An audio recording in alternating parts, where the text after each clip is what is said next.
ఏపీలో వారందరికీ శుభవార్త. గ్రామాలు, పట్టణాల్లో ఉచితంగా ఇంటి స్థలం. వీళ్ళే అర్హులు. ఆంధ్రప్రదేశ్‌లోని నిరుపేదలకు చంద్రబాబు ప్రభుత్వం గుడ్ న్యూస్ చెప్పింది. గ్రామాలు, పట్టణాల్లో ఉన్న పేదవాళ్లకు ఉచితంగా ఇంటి స్థలం ఇవ్వాలని నిర్ణయించినట్లు తెలిపింది. గ్రామీణ ప్రాంతాల్లో ఉన్నవారికి 3 సెంట్లు, పట్టణ ప్రాంతంలో ఉన్నవారికి 2 సెంట్ల నివాస స్థలాన్ని కేటాయించనున్నట్లు వెల్లడించింది. తాజాగా నిర్వహించిన మంత్రివర్గ సమావేశంలో పేదలకు ఉచిత ఇంటి స్థలాలు కేటాయించడంపై చర్చ జరిగినట్లు మంత్రి పార్థసారథి మీడియాకు వివరించారు. సొంత ఇల్లు అనేది ప్రతి ఒక్కరి కల. ఇల్లు కట్టి చూడు, పెళ్లి చేసి చూడు అనే సామెతను మనం తరచూ వింటూనే ఉంటాం. అయితే చాలా మంది ఏళ్లకేళ్లకు కష్టపడి ఇంటిని కట్టుకుని దాని మీద లోన్లు తీసుకొని జీవితాంతం ఆ అప్పులు కట్టేస్తూ ఉంటారు. ఇది సాధారణ మధ్యతరగతి కుటుంబం చేసే పని. కానీ నిరుపేదలకు మాత్రం సొంతిల్లు అనేది అందని ద్రాక్ష లాంటిదే. అందుకే కేంద్ర, రాష్ట్ర ప్రభుత్వాలు పేదలకు పక్కా ఇళ్లు కట్టిస్తామని హామీలు ఇస్తూ ఉంటాయి. ఈ క్రమంలోనే తాజాగా ఆంధ్రప్రదేశ్లో అధికారంలో ఉన్న తెలుగుదేశం, జనసేన, బీజేపీ కూటమి ప్రభుత్వం రాష్ట్రంలోని నిరుపేదలకు శుభవార్త అందించింది. దారిద్ర్య రేఖకు దిగువన ఉన్నవారికి నివాస స్థలాలు కేటాయిస్తామని హామీ ఇచ్చింది. గ్రామీణ ప్రాంతాల్లో ఉండే పేదలకు 3 సెంట్ల స్థలం, పట్టణ ప్రాంతాల్లో 2 సెంట్ల చొప్పున ఉచితంగా నివాస స్థలాన్ని కేటాయిస్తామని వెల్లడించింది.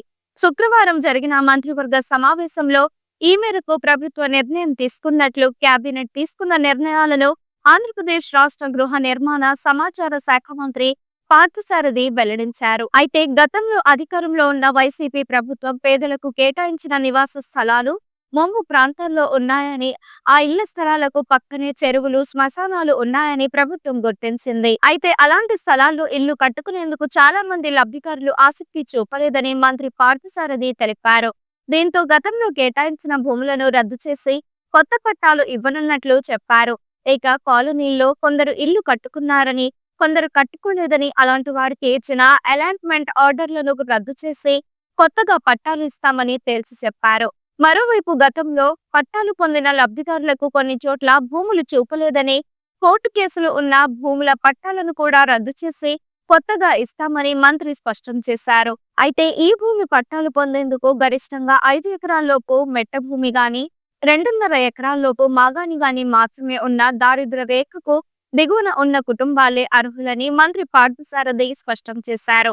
కేంద్ర ప్రభుత్వ ప్రాయోజిత పథకాలను ఆసరాగా చేసుకుని ఈ కాలనీల్లో మౌలిక వసతులు మెరుగుపరుస్తామని, స్థలాల పంపిణీకి రాష్ట్ర స్థాయిలో రెవెన్యూ శాఖ మంత్రి, జిల్లా స్థాయిలో ఇన్ఛార్జ్ మంత్రి నేతృత్వంలో కమిటీలు ఏర్పాటవుతాయని వివరించారు.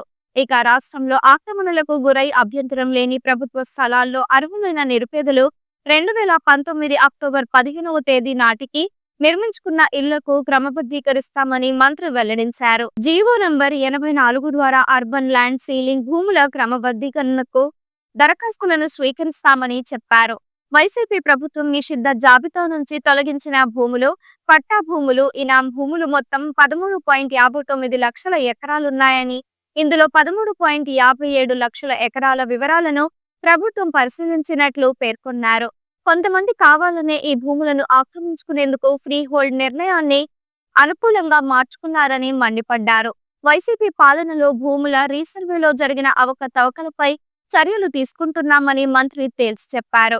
ఈ వీడియో మీకు నచ్చినట్లయితే లైక్ చేయండి. మరికొన్ని లేటెస్ట్ న్యూస్ కోసం వెంటనే మన ఛానల్ ను సబ్స్క్రైబ్ చేయండి. ఈ వీడియోపై మీ అభిప్రాయాన్ని కామెంట్ రూపంలో తెలియజేయండి.